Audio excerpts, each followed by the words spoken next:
Křesťanská síť uvádí přednášku Nadera Mansura, kázání červeným písmem. Světlo, které svítí v temnotě.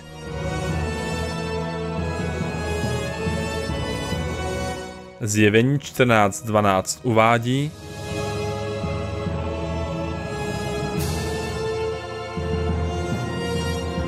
kázání červeným písmem. Název naší dnešní ranní studie zní kázání červeným písmem. Kázání červeným písmem. A ve vašich myslích to samozřejmě může vyvolat určité asociace, protože my všichni, tedy nemyslím si, že úplně všichni, ale mnoho z nás vidělo Bibli s červeným textem, která je zpracována tak, že Ježíšova slova jsou psána červeně, jsou to takzvaná červená vydání. Podnítilo to mou zvědavost a tak jsem se s ním trochu zabýval.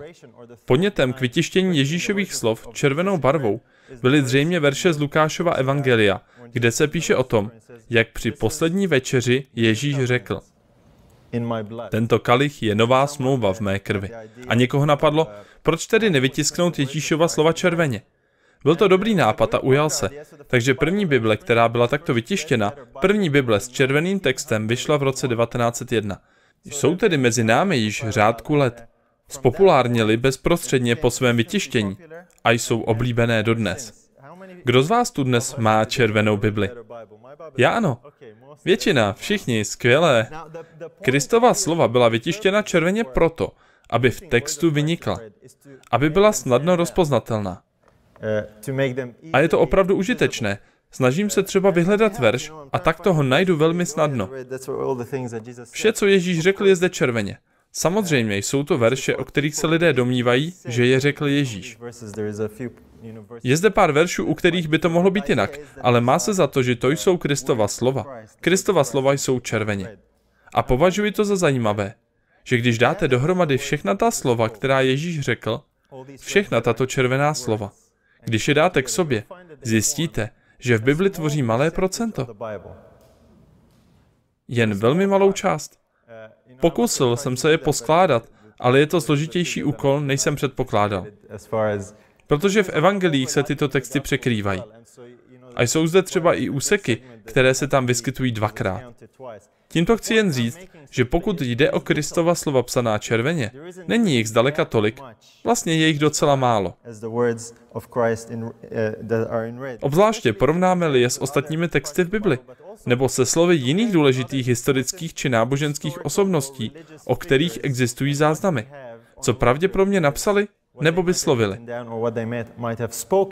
A pak zde máme Ježíše Krista, nejdůležitější událost Syna Božího, který přišel jako člověk, žijícího na zemi 33 let. A ve skutečnosti máme jen velice stručný záznam, maličkou část či zlomek ze všech slov, která kdy vyslovil. Souhlasíte se mnou? A nevím, jak to máte vy, ale já jsem si často říkal, víte, přál jsem si, abychom jeho slov měli víc. Protože jeho slova jsou důležitá.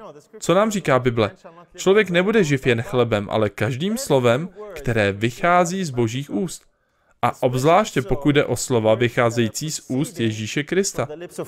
Protože pojďme otevřít své Bible. Evangelium podle Jana, 12. kapitola. Dnes tu nemáme prezentaci v PowerPointu, takže budeme mít PowerPoint ve svých rukou. Evangelium Jana, 12. kapitola. Ve 12. kapitole máme známý verš 49. Právě o důležitosti slov. Každé Boží slovo je důležité, ale všimněte si, co zde říká Ježíš. Neboť já jsem nemluvil sám ze sebe, ale Otec, který mne poslal, ten mi dal příkaz, co mám říci a co promluvit. Takže všechna slova psaná červeně, která Ježíš vyslovil, kdo zde mluví ve skutečnosti? Je to Otec, který zde mluví. Otec mluví skrze svého syna tím nejjasnějším způsobem. Předtím Bůh mluvil skrze proroky a pak se k tomu ještě dostaneme, ale všechno, co kdy Ježíš řekl, byla přímá Boží řeč. Nikdo nebyl vyučován Bohem, nebo nezděloval Boží slovo tak jasně jako Boží syn. Takže pokud má být člověk živ z každého slova, které vychází z Božích úst, budou nejdůležitější z těchto slov právě slova psaná červeně. Není to tak? A přesto jich máme tak málo. Pokud jejich počet srovnáte s jinými, jak už jsem říkal. Samozřejmě víme, že když byl Ježíš na této zemi, prohlásil Bůh nahoře proměnění. Toto je můj milovaný syn, v něm jsem nalezl zalíbení. Toho poslouchejte. Máme ho poslouchat. A jeho slov je přitom tak málo. Přemýšleli jste nad tím někdy? Nebo jsem jediný? Přál bych si, aby těch zapsaných Ježíšových slov bylo víc. Dovolte, abych to vyjádřil takto. Jsou zde jiné biblické postavy. Příkladem je třeba David. Zdá se, že známe více detailů o Davidovi. O tom, co David udělal, o tom, kam šel, a máme mnoho kapitol, dokonce knih věnovaných Davidovi. A pak je zde Ježíš. A my toho o Ježíši nemáme ani tolik, co o Davidovi. Souhlasíte se mnou? David není tak důležitý jako Kristus a přesto toho máme tak málo. Často jsem se divil, proč toho máme tak málo. Evangelium Jana, 21. kapitola. Všichni známe ten verš. Podívejme se na něj. Nejsme od něj daleko. Jan 21. kapitola. Jan nám zde naznačuje, jako by se nám skoro snažil říci, o co přicházíme. Jan 21, verš 25. Je ještě mnoho jiných věcí, které Ježíš učinil. Kdyby se o každé zvlášť napsalo, myslím, že by celý svět neobsáhl knihy o tom napsané. Amen. Víte, četl jsem tento verš a říkal jsem si, člověče, proč je tedy nenapsali? Já bych byl šťastný, kdybych mohl číst ty spousty knih o tom, co Ježíš udělal, co Ježíš řekl a tak dále. Není to tak? Souhlasíte se mnou? Zní to skoro, jako by říkal, lidé, nemáte ani představu, o kolik jste přišli.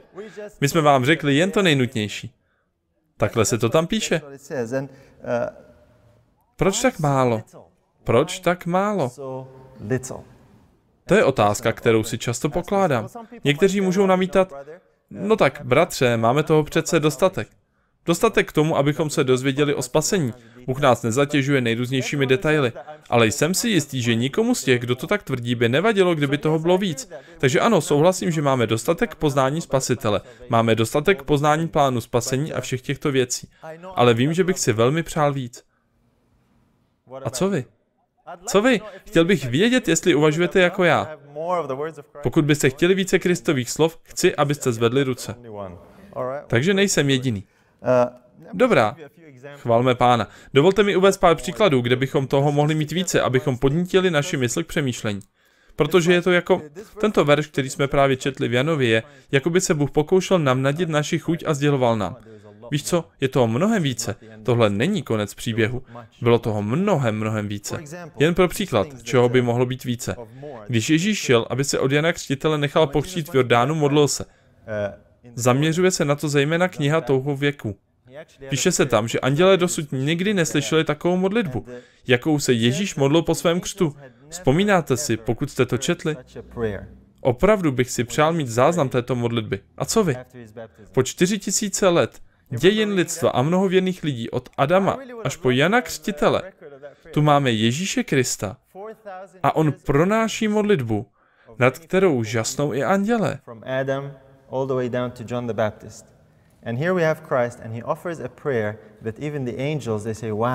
No tohle ještě nikdy jsme neslyšeli takovou modlitbu. Lidé, jak rád bych si tu modlitbu přečetl. A co ostatní Ježíšovy modlitby? Víte, Ježíš se modlil k Otci mnohokrát. Ve skutečnosti se k Otci modlíval celou noc. Jaké to je, modlit se celou noc? Co tomu říkáte? Jednou jsme mluvili o dlouhé modlitbě, která trvá možná hodinu nebo 2. A víte, lidé někdy říkají, co si myslíš o takové dlouhé modlitbě? O čem se dá tak dlouho mluvit? Myslíte si, že by vám mohlo pomoci slyšet záznam modlitby, která trvala celou noc? Pokud Kristovy modlitby, bratři a sestry, byly o něčem jiném, zkuste o tom přemýšlet. Jednoho dne učeníci slyšeli Krista, jak se modlí, a když ho slyšeli modlit se, měli pocit, že neví, jak se mají modlit. A tak k němu přišli a požádali jej. Pane, nauč nás modlit se, protože to, co jsme slyšeli, je naprosto odlišné od toho, na co jsme zvyklí. Odlišné od toho, jaké je naše chápání a představy o modlitbě. A tak si někdy říkám, jak by bylo úžasné mít záznam alespoň některé z těchto modliteb. Jednu modlitbu ale zapsanou máme. Je to dlouhá Kristova modlitba v Janově evangeliu v 17. kapitole. Je to nádherná modlitba, která nám umožňuje alespoň z části nahlédnout, jak Kristus komunikoval se svým Otcem. Vztah, který měl Kristus s Otcem, můžeme vidět v těchto modlitbách. Jednu takovou máme v Janovi v 17. kapitole. Je to nádherná kapitola. Umožňuje nám nahlédnout do Kristova vztahu a komunikace s Otcem. Myslíte si, že by bylo dobré, kdybychom měli záznam některých dalších modliteb? Já bych si to jistě velmi přál, ale my je nemáme, proto nyní podnikneme malý průzkum. Co třeba, když Ježíš vyrůstal, nebo když byl chlapcem, mladým mužem? Nemáme žádné informace. V podstatě máme informace jen o tom, jak Ježíš započal svou službu, jak ji ukončil. Známe některé z činů, které vykonal, a některá slova, které řekl. Abyste mě nepochopili špatně, nepokouším se zde snižovat to, co máme. To, co máme, je nádherné a fantastické a nesmírně důležité. Jen nahlas přemýšlím o té stručnosti. O to jde. Podívejme se do Janova evangelia, do 1. kapitoly. Jen pár dalších příkladů. Jan 1. kapitola, verše 38 a 39. Jan 1. kapitola, verše 38 a 39. Ježíš se otočil a když uviděl, že jdou za ním, řekl jim, co hledáte? A oni mu řekli, rabi, což se překládá učiteli, kde bydlíš? Řekl jim, pojďte a uvidíte. Šli tedy, viděli, kde bydlí a zůstali ten den u něho. Bylo to kolem 4. hodiny odpoledne. Jan Křtitel ukáže na Ježíše a řekne, hele, beránek boží. Na to 2 z jeho učedníků jdou, následují Krista a zeptají se jej, kde bydlíš? A jdou a ten den zůstanou u něho. Zajímalo by mě, o čem se spolu bavili. Byl to jejich první setkání s Ježíšem. Jeden z nich byl Ondřej, který později šel a povolal Petra a tak dále. Ale zde se píše, že s ním strávili celý den. Hovořili, diskutovali, sdíleli se. O čem spolu mluvili? Nebylo nám to řečeno. Tak rád bych to věděl. Jiný příklad. Myslím, že víte, jak farizeové poslali chrámovou stráž, aby šli a Ježíše zatkli. A oni šli a uslyšeli ho mluvit. A byli tak uchváceni tím, co říkal, že zapomněli na svůj úkol a svou práci. Vrátili se zpátky a farizeové se jich ptali. Kde ho máte? Jak to, že jste ho nepřivedli? A oni odpověděli, nikdy jsme neslyšeli nikoho takto mluvit. Co říkal? Já to chci slyšet. Čím byli tito vojáci tak zasaženi? Když si to přečtete a zjistíte, že jejich výpověď opravdu neobsahuje mnoho slov, tak co vlastně slyšeli? To je docela ohromující. Víte, rád bych se jednoho dne ocitl v situaci, kdy... Víte, víme, že přijde doba, kdy se mocnosti spojí a budou se snažit pronásledovat boží lid. Přišli by, zatímco budeme hlásat poselství. Přišli by nás zatknout, stáli by přede dveřmi. Nemusí se to týkat přímo mě, ale víte, poselství se šíří mezi božím lidem. A tak tam budou v úžasu stát a pak se vrátí zpět se slovy. Páni, kdo jsou tihle lidé? Nikdy předtím jsme nic takového neslyšeli. Takhle to bylo s Kristem. Co jen mohl tehdy říkat? Nebo třeba Kristus po svém vzkříšení. Bible nám říká, že pobýval se svými učedníky jak dlouho? 40 dní. Je to tak? Říká, že k nim mluvil o věcech týkajících se Božího království. Co jen to mohlo být? Ježíš byl nyní vzkříšen a učedníci už lépe chápali, co musel vykonat. A on jim nyní vysvětloval a objasňoval všechny tyto věci související s Božím královstvím. Kde to je? Rád bych si o tom přečetl. Víte, o čem mluvím? Je to jako touha, jako hlad. My chceme vědět víc. Více z toho, co Kristus řekl. Chci, abychom to měli na paměti, protože doufám, že se snad dostanu k jednomu z důvodů, proč těch informací nemáme tolik. Proč se Bůh rozhodl či dovolil, aby to bylo zrovna takhle. Jedním z výjimečných rysů, které na Kristu můžeme pozorovat, je ten, že je velmi osobní.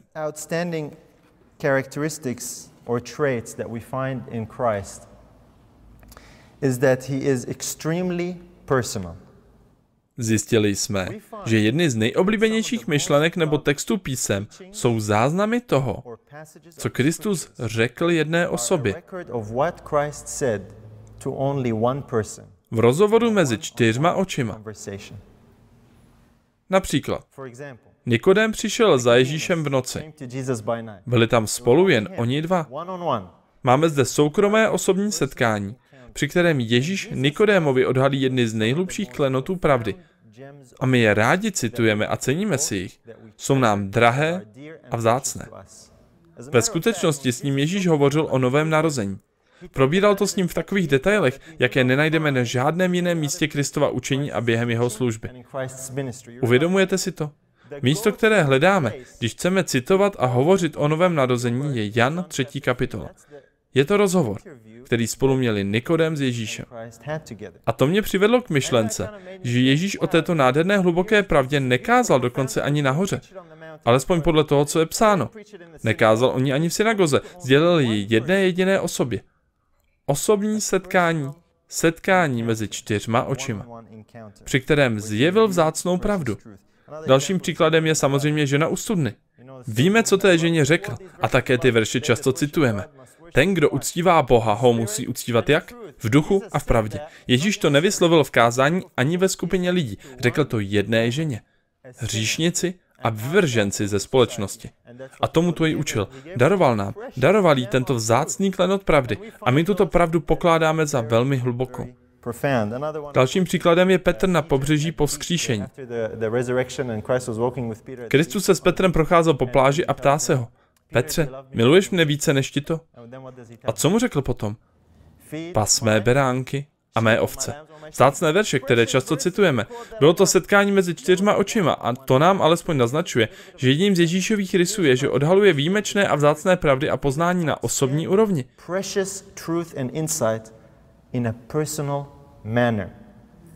A to je významné. Jiným příkladem je setkání s 12. Tentokrát to nebylo mezi 4 očima, ale v úzkém kruhu učedníků. Bylo to z 12 při poslední večeři a po ní. Je zajímavé, že v Evangeliu Jana se od 13. kapitoly hovoří o poslední večeři a pak od 14. do 17. kapitoly máme největší úsek psaný červeným písmem, které je skoro nepřerušované. Když se podíváte na tyto stránky, jsou psané celé červeně. Jen sem tam je text černě, zatímco ve zbytku Bible je to naopak.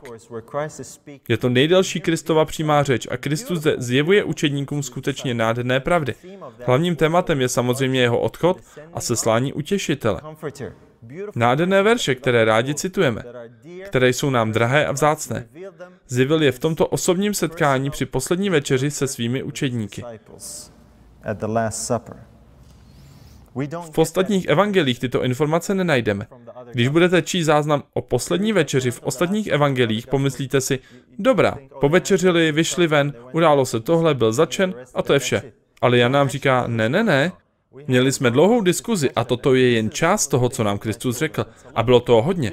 Tak nějak vám to opravdu dává příležitost vidět tuto událost z jiné perspektivy. Kristus takto jednal viditelně a odhaloval nám tím svou specifickou vlastnost. A on odrážel charakter Boha, svého Otce. Že Bůh sám o sobě je velmi osobní a důvěrný Bůh. To je to hlavní, co chci na těchto příkladech, které uvádím, zdůraznit. A netýká se to jen Kristova života. Bůh často komunikoval a jednal s lidmi na velmi osobní úrovni. Bez přítomnosti ostatních při takových setkáních. Uvedu vám pár příkladů. A ano, když jsem to studoval, není to podrobná informativní studie. Je to něco, co pro nás bude výzvou a potáhne nás o něco výš. Například Enoch chodil s Bohem. Je to tak? Nevíme, o čem spolu hovořili? Ale Enoch chodil s Bohem. Bůh si ve svém časovém plánu, který udržoval celý vesmír, vyhradil chvíle pro jedinou osobu, pro Enocha. A tyto chvíle měly takový dopad. Bible nám říká, že Enoch chodil s Bohem a pak už jej nebylo možno nalézt, protože si ho Bůh vzal. Dalším příkladem, který známe, je samozřejmě Abraham. Abraham byl Boží přítel, měli spolu blízký a důvěrný vztah. A známe příběh o tom, jak Abraham obětoval Izáka. Nádherný příběh, že ano? Mám jej moc rád. Obzvláště věříme-li pravdě o Bohu a jeho synu. Máme zde ilustraci přímo na této hoře a nikdo jiný u toho nebyl. Je to tak? Takové hluboké, úžasné setkání a příběh. A nikdo jiný toho nebyl svědkem. Byl zde jen Bůh, Abraham a Izák. Dokonce ani jeho služebníci, ty zanechal na úpatí hory nebo někde jinde. Vzpomínáte si na to? Velmi osobní a důležité setkání a opět tak hluboká pravda. Pročítáme si některá z těchto osobních setkání a čerpáme z nich tolik odvahy a naděje. Není to tak? Mají pro nás velký význam, protože v nich vidíme obraz Boha, jak osobního a důvěrného Boha, který jedná v soukromí. Určitě tak nejedná, protože jsou přítomní diváci. Nejedná tak proto, že ho přitom sleduje celý zástup lidí, ale my si tak trochu myslíme opak. Někdy hodnotíme úspěšnost stanového shromáždění podle toho, kolik lidí se jej zúčastnilo. Je to tak? A víte, jako mluvčí si někdy říkáte, panečku, je tu tolik lidí, měl bych si připravit dobrou přednášku. Víte, že máte publikum, to je lidská vlastnost. Víte, o čem mluvím? Ale Bůh nefunguje na této úrovni. Teď v tomto příběhu o Izákovi zjevím něco opravdu důležitého o svém synu. Chci, aby u toho byli lidé, aby to viděli. Ne, Bůh tam ve skutečnosti nikoho neměl a přesto tuto pravdu zjevil. A to nám o Bohu něco říká. Dalším příkladem, který samozřejmě znáte, je Jákob na útěku a příběh o Jákobově žebříku. Znáte ten sen? Milujeme tento velmi povzbudivý příběh, kdy Bůh něco zjevil jedné osobě. A je zde mnoho dalších. Třeba když Jákob zápasil s andělem celou noc. A pak Jákob řekl, nenechám tě odejít, dokud mi nepožehnáš. Kolikrát jste byli povzbuzeni tímto veršem a tímto příběhem? Osobní setkání mezi dvěma osobami, mezi Bohem, samozřejmě v tomto případě to byl Kristus, a Jákobem. A my v něm nacházíme tolik odvahy a naděje. Jsme vděční, že pro nás tyto příběhy byly zaznamenány. Jsou jako záblesk dávající nám malinko nahlédnout. A mnoho dalších, které si můžeme najít. Ale jeden speciální, který mám také velmi rád, je příběh o Samuelovi. Máme zde Samuela, malého chlapce, a Bůh nebes, mocný Bůh nebes, přijde za Samuelem a osloví ho jménem. A má s ním osobní kontakt a prožitek. Víte, přemýšlel jsem o tom a říkal jsem si, kéž bych byl v době svého dětství jako Samuel. Pamatuji si, jak jsem jako malý četl onen příběh a když jsem se dostal k těmto slovům, začal jsem naslouchat pro případ, že by se něco mohlo dít. Takže to je příběh o Samuelovi. Bratři a sestry, v písmu je mnoho událostí, které nám dávají náhled. A nepochopte mě špatně. Bůh je Bohem úžasné moci a síly a vysvobození.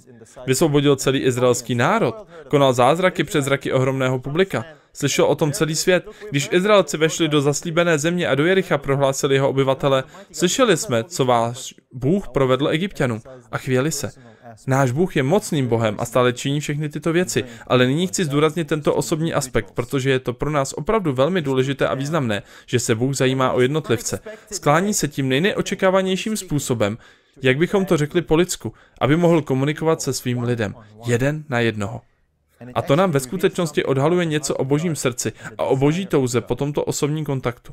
Kristus to ukázal mnohokrát.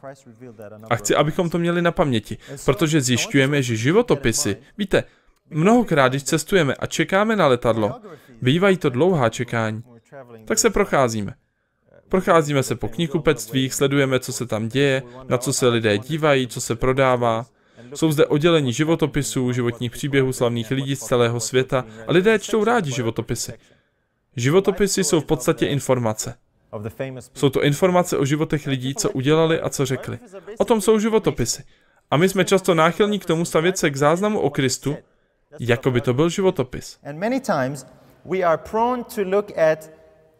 The record of Christ, and what it is many times is like a biography. Je tam, co řekl, je tam, co udělal, a je tam, kudy chodil. Je tam, co se stalo a kolik mu bylo, když se to stalo, a jak na lidi působila jeho slova. Je to jako životopis, a životopisy jsou informace. Tohle jsou životopisy. Můžete číst životopisy lidí, které však ve skutečnosti osobně neznáte. Nebo snad ano? Jen o nich víte. A pak je zde životopis, který máme o Ježíši Kristu. Ale Bůh nemá zájem na tom, abychom o jeho synu věděli. Nechce, abychom jen věděli, co Ježíš vykonal, kudy chodil a kolik zázraků předvedl. Protože toto všechno můžeme vědět, ale bude to pro nás jen pouhý životopis. Bůh má zájem o něco nekonečně většího a to mě přivádí k zamyšlení, že možná proto je ten záznam tak stručný. Možná proto zde nenajdeme velké množství informací, protože bychom s nimi zacházeli pouze jako s dalšími informacemi. Víte, dnes existují odborníci na život Krista. Máme zde evangelijní harmonie a oni jsou skvělé, jsou fantastické a velmi užitečné. Ale v posledku se jen snaží synchronizovat nebo chronologicky uspořádat, kde Ježíš byl, nebo zařadit jednu událost evangelií před druhou a tak dále. Víte, o čem mluvím? Víte nebo ne? Tohle jsou evangelijní harmonie. Snaží se utřídit všechny ty informace, které o Kristu máme. Velmi, velmi zajímavé, ale věčný život vůbec není o tom. Věčný život není o znalostech, o Ježíši a o tom, že máme všechny tyto informace. Věčný život je o tom, že ho známe osobně. A je velký rozdíl mezi tím, jestli jen víme, co řekl, co udělal a jsme na to odborníci, nebo zda je známe osobně. Je v tom obrovský rozdíl. A tak jsme často v pokušení, že pokud dobře víme, co Ježíš řekl a co udělal, stáváme se tak odborníky na Kristův život. A když tom setrváváme, myslíme si, nebo jsme přesvědčeni, že ho známe. Protože o něm víme všechno. Souhlasíte se mnou? A proto nám o něm Bůh poskytl jen krátký záznam, aby nám znemožnil stát se těmi odborníky. Protože já bych si tak přál, abychom věděli toto a abychom věděli tamto. Je zde tolik chybějících částí a míst, která tam prostě nejsou. Protože Bůh nemá zájem o to, abychom se stali odborníky na všechny detaily. Kudy jeho syn chodil a co dělal a čeho dosáhnul a kolik zázraků vykonal. Nechci, abychom znali tyto informace, protože pokud to budou jen informace, nikdy nám nedají věčný život. Je zde něco jiného, co Bůh chce, abychom ho znali. Je zde další level. Ve skutečnosti Bůh chce, abychom znali jeho syna osobně. Často jsou tito lidé, kteří píší své životopisy buď na konci svého života, nebo zemřeli a svůj životopis po sobě zanechali. Boží syn je živý. Nemáme životopis Krista, který by byl dokončen. Boží syn je živý. A to je velký rozdíl. Nepatří do stejné kategorie jako ostatní. A tak, jako jsme se dozvěděli již dříve, že Bůh a Kristus je osobní Bůh, touží Bůh ve skutečnosti zjevit nám o svém synovi více, než je napsáno v knize. Bůh nám chce dát zjevení svého syna, jež není zjevením, které může napsat inkoustem na papír.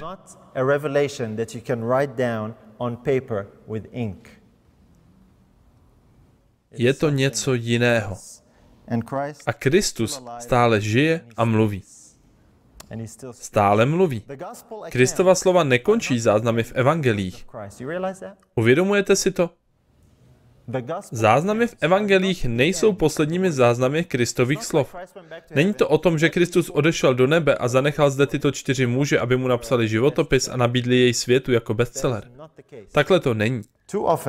Ale příliš často s Kristovými slovy a celkově s písmem takto zacházíme. A měli bychom si na to dát pozor. Podívejme se do Bible. Jan 16. kapitola. Podívejme se v rychlosti na pár dalších veršů. Jan 16. kapitola a verš 12. Jan 16, verš 12. Ještě mnoho věcí bych vám měl povědět, ale nyní byste to nesnesli. Mnoho věcí. Což nám dává tušení, že to, co řekl, bylo jen málo z toho, co měl říci. Že toho chtěl přidat mnohem více. A víte, mně napadá, proč ji nepožádali? Řekni nám to už teď. Jaké věci to jsou? Ale on odpověděl. Nyní byste to nesnesli. Víte, já bych řekl, Pane, uschopni mě k tomu, abych to snesl a řekni mi to, jaké věci to jsou, chci to vědět, chci tomu rozumět. Jaké to jsou věci, které Kristus doopravdy touží odhalit a mluvit o nich. A z toho, bratři a sestry, vyvozuji, že červená slova v Bibli nejsou poslední slova, která měl Kristus říci. Má nám toho ještě hodně co odhalit. Víte, Ježíš řekl, že když přijde utěšitel, co bude dělat? Naučí vás vší pravdě. Povede vás a uvede vás do vší pravdy. A my víme, že tímto utěšitelem je kdo? Je jím Ježíš Kristus. Kristus nám tedy v podstatě říká, chci k vám i nadále osobně mluvit a vést vás. To, co jsem řekl zde na zemi před 2000 lety, je nádherné a úžasné, ale tímto má řeč nekončí. A otázka zní, slyšíte ho, jak k vám mluví? A nemyslím tím jen promlouvání skrze slova písma. Slyším jej promlouvat ke mně a ve mně? To je to, co chce dělat. Tohle Ježíš říká. Víte, hovořili jsme o Kristu, který ve vás žije, který ve vás přebývá, a tohle zdůrazňujeme. Je to zdůrazňováno napříč celým setkáním. Je zde otázka, slyšíte jej vůbec někdy? Tak zní otázka. A to je poznání, které opravdu potřebujeme, bratři a sestry. Co říká Kristus? Pojďme do 1. Janova. 1. list Janův, 2. kapitola. Podívejme se na jiný text, další nádherný text. 1. list Janův, 2. kapitola. Verš 27. Ve vás však zůstává pomazání, které jste od něho přijali, a nepotřebujete, aby vás někdo učil. Jeho pomazání vás učí všemu a je pravdivé a neklame. Jak vás vyučilo, tak zůstávejte v něm. Co je tím pomazáním? Je to duch, je to Ježíš Kristus. Boží záměr je říci nám, poslouchejte, Jan vám říká, vy máte pomazání a to pomazání vás učí a vede. Nepotřebujete, aby vás někdo učil a vedl. Ježíš si stále přeje mluvit s vámi osobně. Chce vás vést, navigovat a vyučovat. Tato zaslíbení, bratři a sestry, nezahrnují pouze Bibli. Souhlasíte se mnou? Hovoří se zde o osobním kontaktu a zkušenosti, kdy s vámi Kristus mluví mezi 4 očima, právě tak, jako to předtím dělal s mnoha jinými. A proto si někdy myslím, že to může být důvodem, proč je Kristových slov, která jsou pro nás zaznamenána tak málo. Je jich tam dostatek k tomu, abychom poté, co nám zachutnají, začali toužit a lačnit po dalších. A s touhou po dalších přicházíme k živému Kristu, který stále mluví. Jeho slova, říká Bible, jsou duch a život. Příliš často je pro nás, pro věřící křesťany, Kristus historickou postavou, na kterou se odvoláváme, o které máme informace, ale od které si držíme odstup. Víte, o čem mluvím? Příliš mnoho z nás zachází s Kristem tímto způsobem. Opravdu k nám mluví? Máme toto osobní spojení? Dovolte mi vyjádřit to takto. Příliš mnoho z nás komunikuje s Biblí. Máme vztah s Biblí, který považujeme za vztah s Ježíšem Kristem. Pochopili jste to? Vím, že to ode mě zní trochu nebezpečně a někdo si pomyslí, jak se to, bratře, chováš k Bibli. Ale víte, o čem mluvím? Mnoho lidí si myslí, že vztah k Bohu odpovídá tomu, jaký vztah máme k Bibli, jak známe části Bible, jak trávíme čas nad Biblí. A tohle pokládáme za vztah a komunikaci s Bohem. Mám pro vás zprávu. Bůh je více než to, co je v Bibli. Bůh je více než to, co je v Bibli. Věděli jste to? Víme to všichni. Stýkáme se tedy s Bohem a stýká se Bůh s námi na osobní, živé úrovni? To je otázka. Pojďme do listu Židům 1. kapitoly. List Židům 1. kapitola. Místo, kde je nastíněno a zdůrazněno Kristovo božství. Židům 1. kapitola. A chci se k tomu vyjádřit. Nechci, aby mě lidé špatně pochopili, ale přesto to chci učinit. Tato kniha, kterou držíme ve svých rukou a kterou označujeme jako Bibli, bratři a sestry, tato kniha není Ježíš. Není. Není to tak? Ale příliš často s touto knihou zacházíme, jako by to byl Ježíš. Ještě se k tomu vrátím. Ale v listu Židům v 1. kapitole ve verších 1 a 2 je to, na co se chci podívat. Píše se zde, mnohokrát a mnoha způsoby mluvil kdysi Bůh k otcům v prorocích. Na konci těchto dnů k nám promluvil v Synu, jehož ustanovil dědicem všeho a skrze něhož učinil i věky. O jakém konci těchto dnů zde Pavel mluví? Mluví o příchodu Ježíše Krista. Pro něho to nebylo před 2000 lety. Nyní s příchodem Ježíše Krista tu máme jiný způsob rozhovoru, který si Bůh zvolil ke komunikaci s lidmi. Předtím Bůh mluvil skrze koho? Skrze proroky. A jak nám mluví v těchto dnech? Ve svém synu. Kdy začal Bůh mluvit ve svém synu nebo skrze svého syna? Kdy žil Ježíš na zemi. A víte co? Bůh nepřestal mluvit poté, co se Ježíš vrátil zpátky do nebe. Ježíš to vyjadřuje v těchto textech, když mluví o utěšiteli. Jinými slovy, Bůh stále mluví ve svém synu. A tímto způsobem, jak mluví ve svém synu, chce mluvit s tebou i se mnou osobně, mezi 4 očima. Otázka zní, slyšíme ho? Víte, mnoho lidí mluví o staré a nové smlouvě a o starém a novém zákoně. Znáte rozdíly mezi starou a novou smlouvou? Zde máme jeden verš, který ten rozdíl odkrývá a můžeme ho tam vidět. Ve staré smlouvě mluvil Bůh skrze proroky. V nové smlouvě mluví Bůh ve svém synu. Dávejte dobrý pozor na časy, které používám. Ve staré smlouvě Bůh mluvil skrze proroky. V nové smlouvě stále mluví skrze svého syna. To je vyšší forma řeči. Co myslíte? To, jak mluví ve svém synu, protože jeho syn, jak se píše o něco dále, jeho syn je výslovným obrazem jeho osobnosti. A pokud někdo zná otce a syna, Ježíš ve skutečnosti prohlásil, že nikdo nezná Boha, jedině jednorozený syn a ten, komu by ho syn chtěl zjevit. Bůh touží, bratři a sestry, abychom zažili, jak k nám mluví tímto způsobem. Tohle je většině z nás cizí. Nemluvím o lidech všeobecně, mluvím pouze o lidech, kteří jsou dnes v této místnosti nebo v této budově. Bůh nám chce mluvit ve svém synu takovým způsobem, který je pro většinu z nás naprosto neznámý. Všechno, co známe, je to, co řekl v Bibli.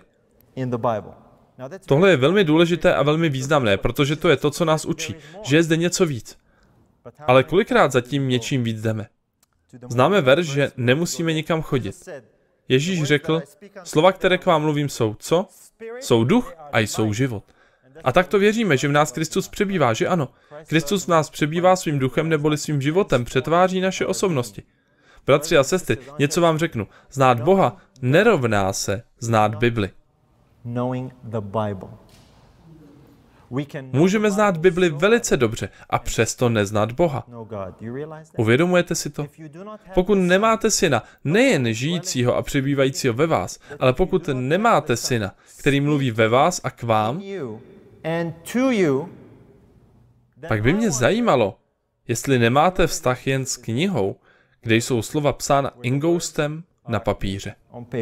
Když Ježíš řekl, slova, která k vám mluvím, jsou duch a jsou život, nemyslel tím tohle, tu Bibli, kterou držím. Věděli jste to? Tady jsou slova, která jsou psána inkoustem na papíře. Ježíš řekl, slova, která k vám mluvím, jsou duch a jsou život. Není to živá forma Božích slov. Máme Kristova slova, která jsou duch a která jsou pravda?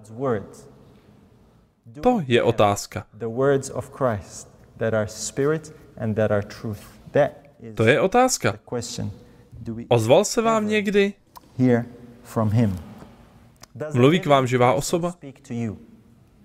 To jsou otázky, které bychom si měli položit, bratři a sestry. Jaký je náš vztah s Kristem? Děláme si ranní a večerní pobožnosti, studujeme Bibli a mnohokrát dáváme svou náboženskou zkušenost a svou cestu víry do souvislosti s věcmi, které mají co dočinění s písmem. Výborné, skvělé a dobré věci. Ale je zde další úroveň. Víme to, nebo je to jen teorie? Něco, o čem slýcháme, ale sami to neprožíváme. Kristovu řeč k nám osobně, to je otázka a to je výzva. Mluví těmito červenými slovy ve vašem životě? Nejen skrze ingous na papíře, ale do našeho života, k naší duši. Víte, Starý zákon dokonce hovoří o tom, že vaše uši za sebou uslyší slova. To je ta cesta, jděte po ní. A mnohokrát, a chtěl bych něco sdílet, ale čas běží, mnohokrát zjišťujeme, že náš vztah s Kristem, náš vztah s Kristem je vztahem mlčení. Víte, o čem mluvím? Tolik investujeme, tolik se modlíme a přesto to vypadá. Hovořil jsem o tom s lidmi, prostě se zdá, jako by z druhé strany bylo ticho. Slyšíte Krista nebo zažíváte ticho? Je to ticho, které se vrací zpátky k vašim uším, nebo je tu něco, co skutečně slyšíte? Je zde živá obousměrná komunikace? Modlitba není jednosměrná komunikace. Někdo tady zmínil, že se takhle modlí malá děvčátka. Babička řekne amen a děvčátka na to, ne, my potřebujeme slyšet odpověď. Příliš často, bratři a sestry, jsou naše modlitby jednosměrnou komunikací, kde říkáme Bohu všechny ty věci, předkládáme mu naše požadavky, děkujeme mu a máme víru a důvěru. Ale má otázka a má výzva zní. Ozve se vám někdy? Ozve se vám někdy? Nemyslím tím jen odpověď na modlitbu. Slyšíte Krista mluvit ve vaší duši? Osobně si myslím, že toto nám lidem velmi chybí. To slovo je duch a pravda, bratři a sestry, a my jsme odborníci na psané slovo. Jsme odborníci také na živé slovo? A to není to samé. To slovo je mocné a proto k vám mluví. Tak jak jsou červená písma v Bibli určena k tomu, aby vynikla Kristova slova, abyste je snadno rozpoznali. Víte, podíváte se na stránku a hned vidíte, že je to Ježíšova přímá řeč. Zde je místo, kde mluví Ježíš. Dává váš život vyniknout Kristovým slovům pro ostatní lidi? Dává váš život vyniknout Kristovým slovům pro ostatní lidi? Víte, červená písmena v písmu nejsou jediné místo, kde mluví Kristus, bratři a sestry. Důvod, proč nazývám tuto studii kázání červeným písmem, je ten, že vám chci položit tuto otázku. Je váš život kázáním červeným písmem? Je váš život kázáním červeným písmem? Je váš život životem, ve kterém Kristus mluví takovým způsobem, že jsou jeho slova zřetelná pro ostatní? Že to mohou vidět a uvědomovat si, že je zde něco odlišného? Myslíme si, že červená písmena jsou jen v Bibli. Je to tak? Věděli jste, že Bůh touží potom, aby váš a můj život byli kázáním červeným písmem? Kde Bůh nepřestává hovořit ve svém synu, který v nás přebývá? A to, co řekne, bratři a sestry, jsou věci, které jsou osobní, které pro nás mají význam. Věci, které o něm zjeví nádherné klenoty pravdy. Nejen proto, aby nám pomohl porozumět písmům, která zde máme. Amen. Ale je toho více, co nám chce Bůh říci. Uvědomujete si to? Je váš život a je můj život kázáním červeným písmem? Jeremiáš 33:3. Řekněte mi, o čem ten verš hovoří, bratře? Je zde nádherné zaslíbení, které mám rád. Verš, který se dá velmi snadno zapamatovat. Jeremiáš, 33. kapitola, 3. verš. Pokud řeknete, nevím, o čem mluvíš, tak zde je modlitba, kterou se můžeme modlit. Volej ke mně a odpovím ti. Oznámím ti velké a skryté věci, které neznáš. Když jsme se naposled modlili tuto modlitbu? Když jsme se naposled modlili tuto modlitbu? Bůh říká, poslouchejte. Volej ke mně, ptej se, očekávej, věř. A já ti ukážu věci, o kterých se ti ani nesnilo. To říká ten verš, je to tak? Kolikrát můžeme svědčit a vyznávat? Znáte chvíle věnované svědectvím, víte, navštěvuji mnohá místa a některá na tom nejsou zase tak špatně. Ale jsou místa, kde se v čase určeném pro svědectví rozlížíte po lidech kolem sebe a přemýšlíte, kdo bude mluvit jako další, protože je jisté, že já to nebudu. A tak se rozlížíte po druhých. Víte, o čem mluvím? A někdy se zdá, že čas pro svědectví jsou vlastně velmi nepříjemné chvíle, kdy doufáte, že se ke sdílení přihlásí někdo jiný. Bratři a sestry, Bůh chce s námi zažít zkušenosti, které nejsou z tohoto světa. Problém je ale v tom, že příliš často omezujeme Boha na knihu jménem Bible, která nám Boha sice zjevuje, ale my už nejdeme dál. Víte, o čem mluvím? A tak Bůh říká, volej ke mně a odpovím ti, oznámím ti velké a skryté věci, které neznáš. Pavel řekl, že máme být dopisem psaným ne ingoustem, ale čím? duchem živého Boha. Problémem dnešní doby je, bratři a sestry, že se učíme části Bible. Učíme se naspaměť a to je dobře a je to v pořádku. A opakujeme je, ale Bůh chce napsat živý dopis svým vlastním duchem v našich srdcích, v našich zkušenostech, v našem životě tak, aby to viděli všichni ostatní. Je to něco jiného. Proto Pavel říká, my jsme služebníci tohoto ducha. Sloužíme životu. Nejsme služebníci litery. Ale pokud naše zkušenosti tady končí, o mnoho přicházíme.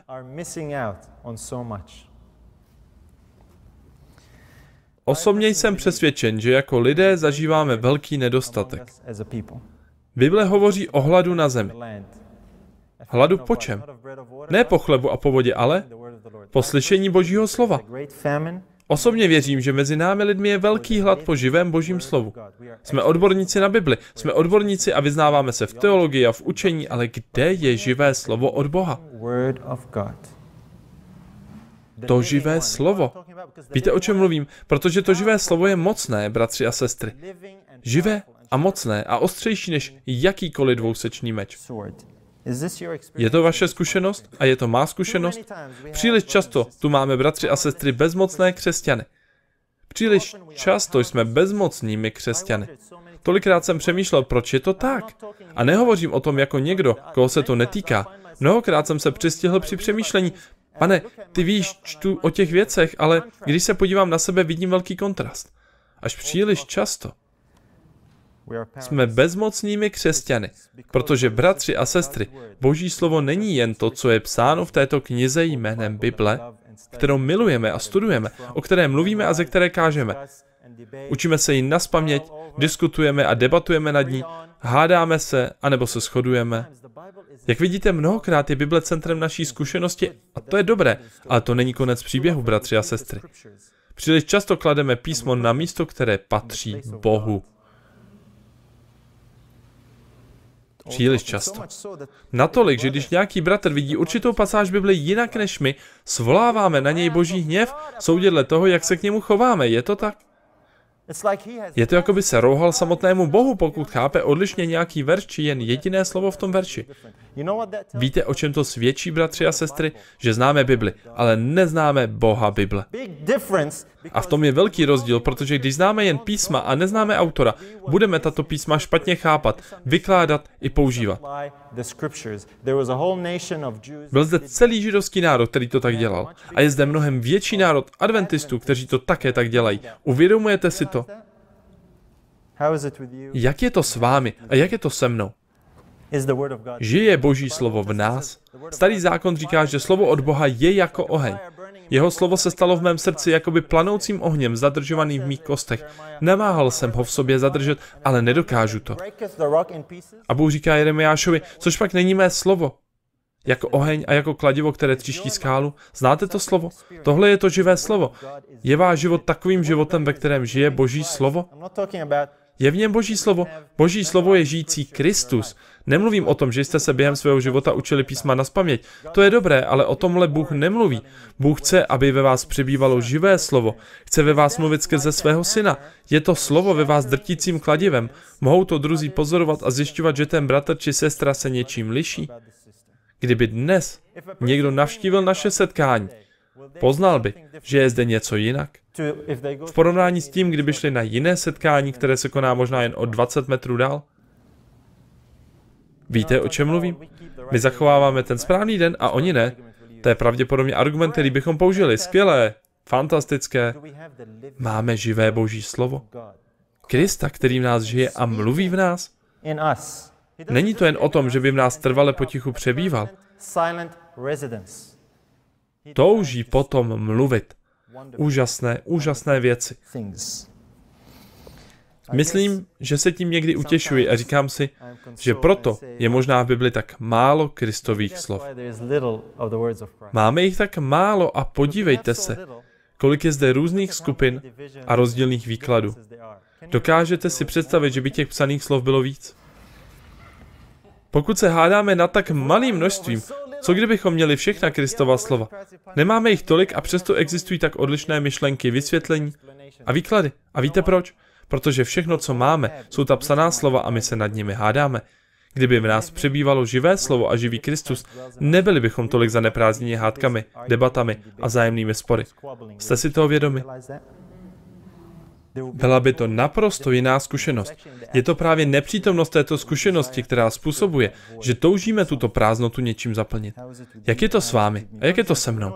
Například známe tyto verše. Ježíš říká, posvěť je pravdou, tvé slovo je pravda. A co tedy děláme?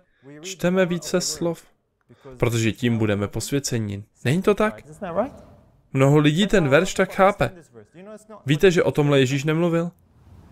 Nebudeme posvěceni tím, že budeme více číst Bibli. Nebudeme posvěceni tím, že strávíme více času pobožnostmi nebo stišením nad Biblí, nebo dokonce učením se Bible nazpaměť. Tohle nás neposvětí. A přesto to tak většina lidí chápe a dělá. A budou citovat tento verš a říkat, věnujte více času Bibli. A to je dobré, nechci schazovat čas strávený nad Biblí, nepochopte mě špatně. Jen vám říkám, že je zde další, vyšší úroveň, kdy Ježíš říká, posvěťte svou pravdou, tvé slovo je pravda. Myslím tím učinit vše vás svatými, něco ve vás změnit, nejen naplnit vás slovy, která jsou psaná na papíře. To byl velký omyl Židů, není to tak? Pavel také říká, že Kristus se stal naší moudrostí od Boha, naší spravedlností, posvěcením a vykoupením. Kristus je tím, kým jsme posvěcováni. Je to přítomnost živého slova v naší duši, která nás posvěcuje. A přesto nás příliš často Kristova slova naprosto míjela. And yet, too often, we've totally missed the words of Christ.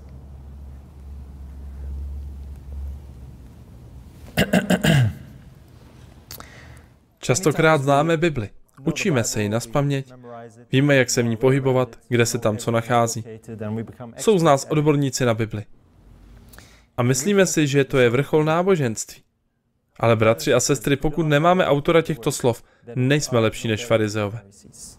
V podstatě si myslím, že v dnešní době je více farizeů, než tomu bylo ve dnech Kristových.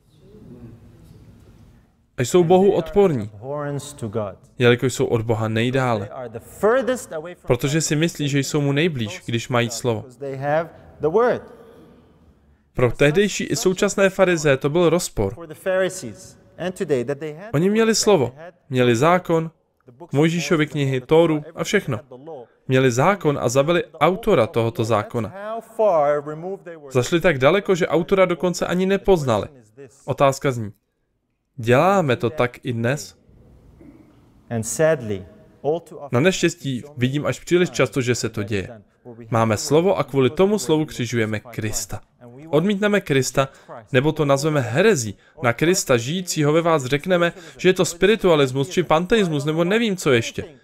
Cokoliv. A to z důvodu, že jsme odborníky na slovo. Známe jej tak dobře, učíme se ji nazpaměť. A bratře, ty nevíš, že o tom kážu? Nevíš, že o tom kážu už 20 let?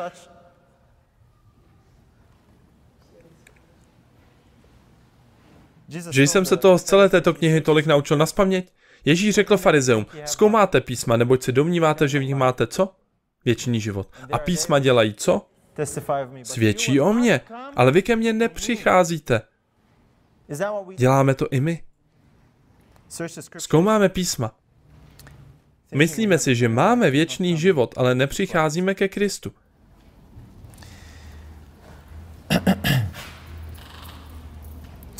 Bratři a sestry, nedovolte dobrým věcem, aby stáli v cestě těm nejlepším. Zkoumání písem je dobré. Je to výborné. Ale to nám nedá věčný život. Porozumění naukám a pravdám, které jsou učením a výklady písem, nám nedá věčný život. To nám nedá věčný život. Pokud neuděláme další krok a nepřijdeme k autorovi, nesetkáme se s autorem a nepoznáme autora osobně při soukromém setkání jeden na jednoho, kdy k nám a v nás bude opravdu mluvit věci, které touží zjevit. A protože je dnes tato zkušenost tolika lidem cizí, dochází mezi námi k žalostným situacím, kdy mezi sebou bojujeme, kdy má každá strana své verše a své citáty a říkáme, tak do toho, bratře, máme spoustu munice, máme celé stránky citátů a tak s nimi střílíme.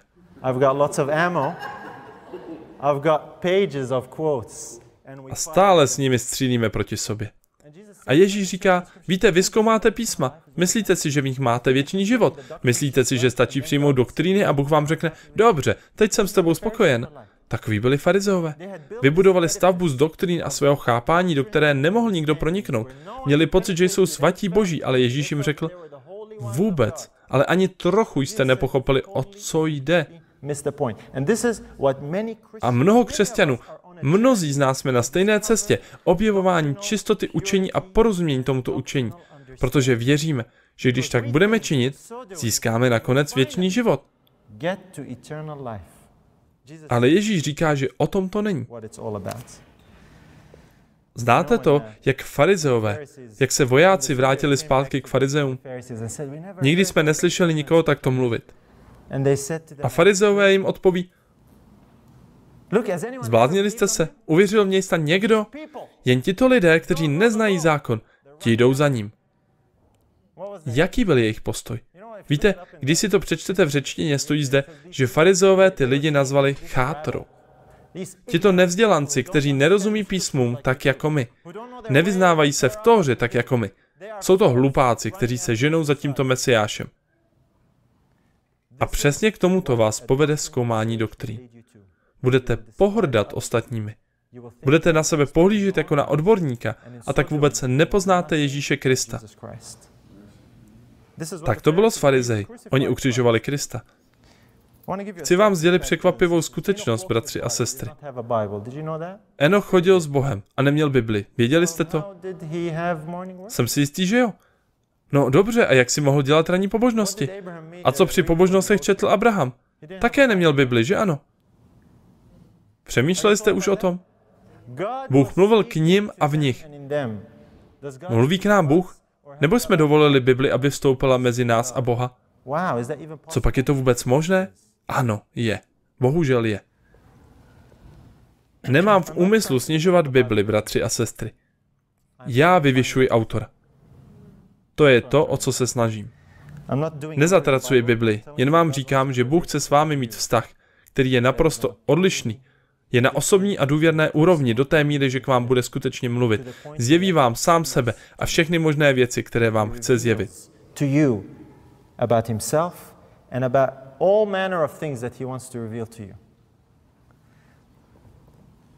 Jaké důkazy dnes můžeme lidem poskytnout o tom, že jsme boží lid?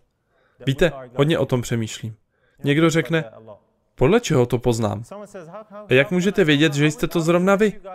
Jak můžeme v dnešní době někomu dokázat, že jsme opravdový boží lid? Někdo může říct, dobrá, my věříme v pravdě. Podívejte se, všechny způsoby, jak vykládáme Bibli, jsou tak přesné, máme veškeré správné učení. Dodržujeme zákon, sobotu, zachováváme sobotu, věříme pravdě o Bohu, to je dobře. Můžeme jim říct, že věříme pravdě o Bohu, ale jaký důkaz, bratři a sestry, můžeme dát opravdu někomu, kdo dnes stoupí do dveří? Jaký můžeme dokázat, že jsme opravdu ti, za které se prohlašujeme? To je otázka. Máme mrtvé náboženství nebo živý vztah s osobou? Nezaměňujte jedno s druhým. Problémem dnešní doby je to, že si myslíme, že vztah s Biblí a slovy, která jsou v ní napsána, myslíme si, že je to shrnutí a vrchol křesťanské zkušenosti. A pokud toho z Bible nevíte tolik jako tento bratr, budete růst. Až se dostanete na místo, kde budete vědět tolik, co on. Došel jsem ke smutnému závěru, abych byl upřímný. Dívám-li se do našich řad, až příliš často představujeme bandu nespokojených hašteřivců. Dobrá, řeknu to ještě jednou. Jsem prostě upřímný. Když se dívám na naše společenství, představujeme, nemohu najít, víte, příjemný způsob, jak to vyjádřit. Takhle si to myslím, jen vám to tak trochu říkám. Říkám to, co si myslím. Člověče, jaká pak banda nespokojených hašteřivců? A tady je tenhle verš, a tady je zas jiný verš. Víte, poměrně hodně cestuji a navštěvuji různá místa. A řeknu vám, s čím bojuji. Se zvláštními a podivnými myšlenkami a věcmi, které jsem slyšel ohledně všeho možného. Kdy za mnou lidé přicházejí a říkají mi, tady to Bible myslí tak a tady to Bible chápe tak. Máme knihy a DVD, mám ve své kanceláři celou hromadu DVD, která mi lidé věnovali. Nemám čas sedět a na všechny se dívat. Ale některá jsem si poslechnul a některé ty myšlenky. Říkám vám, že jsem slyšel ty nejzvláštnější a nejpodivnější představy, jaké kdy existovaly, a napadlo mě, jak mohli lidé vůbec přijít na takový nesmysl. Některé z nich jsou naprosté nesmysly. A byl bych moc rád, kdyby jednoho dne někdo řekl, víš, bratře, Pán je živoucí skutečnost. Tohle pro mě udělal. Chci to s tebou sdílet, chci o tom svědčit. Zdá se, že lidé se zajímají o sdílení myšlenek, představ a teorií. A to je pro mě břemenem. Vlastně za mnou někdy přicházejí a říkají mi, víš, Pán mi řekl toto. Na neštěstí začíná mi trochu obavy, kdykoliv mi tohle někdo řekne. Protože další věci, která následuje, je podivná myšlenka a já si říkám, člověče, odkud se to vzalo? A proto je to něco, co považuji za výzvu a co mi říká, že zde něco chybí, bratři a sestry. Něco tu podivně chybí. A tak se snažíme tu prázdnotu zaplnit, protože ona je tady. Je tady, protože zde vnímáme ten rozpor a tak se snažíme a zaplňujeme ji. Možná je to tahle myšlenka, možná je to ona myšlenka. Snažíme se nahradit živého Krista něčím jiným. Možná, že jsme něco špatně pochopili. Možná jsou to svátky, možná bychom měli zachovávat svátky. A pokud je zachováváte, nejsem proti vám, ale nemyslím si, že je to správné. Možná bychom měli zachovávat svátky, tak budeme činit správně. A pak to nefunguje a tak si říkáme, že potřebujeme, možná jsou to soboty, novoluní. Ano, to určitě ono. Soboty, novoluní a začneme se snažit je zachovávat. Nebo nějaká jiná představa, třeba, že bychom měli vyslovovat Boží jména v hebrejštině. Říkáme to všechno pohansky a tak se rozhodneme pro hebrejštinu. A víte co? Žádnou z těchto věcí nedosáhneme požadovaného výsledku. Živé slovo Krista nepřichází skrze bajky. Některé z těchto záležitostí, bratři a sestry, jsou židovské báje. Nebo víte, den trvá od východu do západu slunce. Nebo že Ježíš zemřel ve středu. Tohle a támhleto a všechny možné jiné teorie. Snažím se proti nim bojovat v případě, že jim věříte. Ale upřímně, bratři a sestry, Krista nenajdeme snahou přijít s nějakou novou myšlenkou, která se v roce 2015 najednou objeví. Předtím o ní nikdo ani nevěděl. A teď řekneme, to je ono. Snažíme se potěšit Boha shromažďováním doktrín. A myslíme si, že to je ono. Teď jsme na to kápli. Tohle ukazuje na smutný fakt, že máme vážný problém. Uvědomujete si to? Tohle se snažím říct. Máme problém, pokud je to náš případ. Máme problém. Pokud všechno, nad čím dokážeme sedět a diskutovat, jsou debaty a rozdíly. Kdysi jsem navštívil jedno setkání a všude se tam diskutovalo jen o doktrínách. Byl už jsem z toho unavený a říkal jsem si, proč nemluvíme o Ježíši a zkušenostech, co pro nás Ježíš udělal? Proč mi neřeknete něco, co by pomohlo na mé cestě? Bavíte se o nějakých myšlenkách a zvláštních myšlenkách, kterým dokonce ani nerozumím. Jak je to s vámi, jak je to se mnou? Mluví Ježíš k nám a v nás? Chtěl bych to ukončit citátem, který to vše dobře shrnuje. A modlím se za to, abyste pochopili smysl tohoto poselství, bratři a sestry. Je to výzva pro každého z nás, je to výzva pro mě i pro tebe. Uvědomuji si to a modlím se, abyste si tuto výzvu vzali k srdci. A tohle říká onen citát. Náš život má být spjat s životem Kristovým. Máme z něj neustále čerpat a podílet se na něm. Na chlebu života, který se stoupil z nebes, čerpat z pramene, který je stále čerstvý a stále vydává své bohaté poklady. Budeme-li mít Pána stále před očima a dovolíme-li mu ve svém srdci, aby k němu směřovalo v díku zdání a chvále, budeme mít ve svém náboženském životě neustálou svěžest. Naše modlitby budou mít podobu rozhovoru s Bohem, jako bychom mluvili s přítelem, bude nám osobně sdělovat svá tajemství. Skutečně jste ho slyšeli mluvit? To je otázka. Mnohdy zažijeme radostný pocit z Ježíšovy přítomnosti. Často v nás bude hořet srdce, když se k nám přiblíží, aby s námi komunikoval jako s Enochem. Když to křesťan skutečně zažije, projeví se v jeho životě prostota, pokora, tichost a pokora srdce, které všem, s nimi se stýká, ukazují, že byl s Ježíšem a že se od něj učil. Citáty jsou z knihy Kristova podobenství, strana 129. Bratři a sestry, domnívám se, že toto poselství sdílím proto, že tohle nevídám příliš často. A tak přemýšlím, kde je to, Pane? Kde to je? Je to ono, nebo je to něco jiného, co nám toužíš ukázat? Bratři a sestry, když k vám Kristus mluví osobně, nemá zájem na tom zjevit nám něco, co je v rozporu s jeho slovem. Samozřejmě, že ne. Pokud vás budu uvádět v omyl ve všelijaké podivné myšlenky nebo přesvědčení, on k vám bude mluvit způsobem, který promění vaši existenci. Takže ostatní poznají, že je na vás něco jiného. A tak vyvstává otázka. Je váš život kázání červeným písmem? To je výzva. Po skončení se pomodleme. Sláva Bohu.